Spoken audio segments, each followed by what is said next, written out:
At Headway, we work with people who have all areas of acquired brain injury, so stroke, brain tumours, trauma, hemorrhage, encephalitis, brain infections. And the difficulty that people who come to us have is that they have a whole change in lifestyle dynamics. So their life has changed. Some people aren't able to work anymore.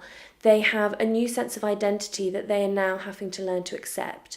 And this impacts not on just their ability to do things, but also their sense of self-acceptance. And what comes of that is a loss of confidence, and a lot of people struggle to accept that new person.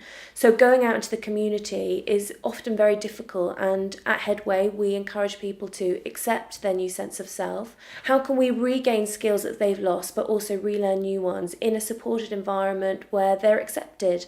And brain injury is what we know and what we do. So we encourage them to train themselves to move forward and gain independence, and going out into the community is a large part of that.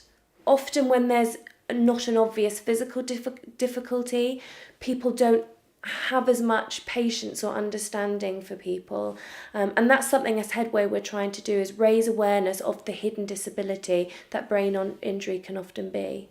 Now, we have some individuals who come to us and haven't been to town for 10 years, for example. Now, one big thing that we will do is, as a group, say, right, let's all go together. And one individual came to us, hadn't been for 10 years since her brain tumour was removed.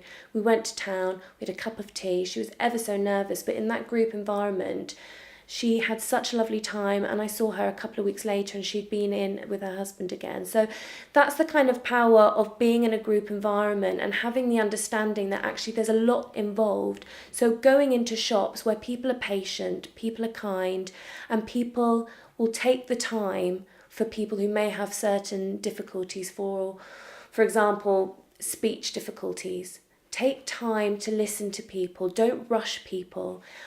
We have people who have a Headway brain injury card, and we encourage them to use that when they're out in the community. So if they do have any difficulties in the community, when they're out by themselves or they're out with family members, and they may come into some kind of trouble articulating themselves or getting flustered or quite anxious, we encourage them to get their Headway card out. And what it says is, I am a survivor of a brain injury. I may have problems with my memory, speech or actions. Your help and patience would be appreciated. And we're finding this a really valuable tool for people to use in the community, to encourage them to feel that they can go out by themselves, and if they do have any difficulties, then they can use this card to help them.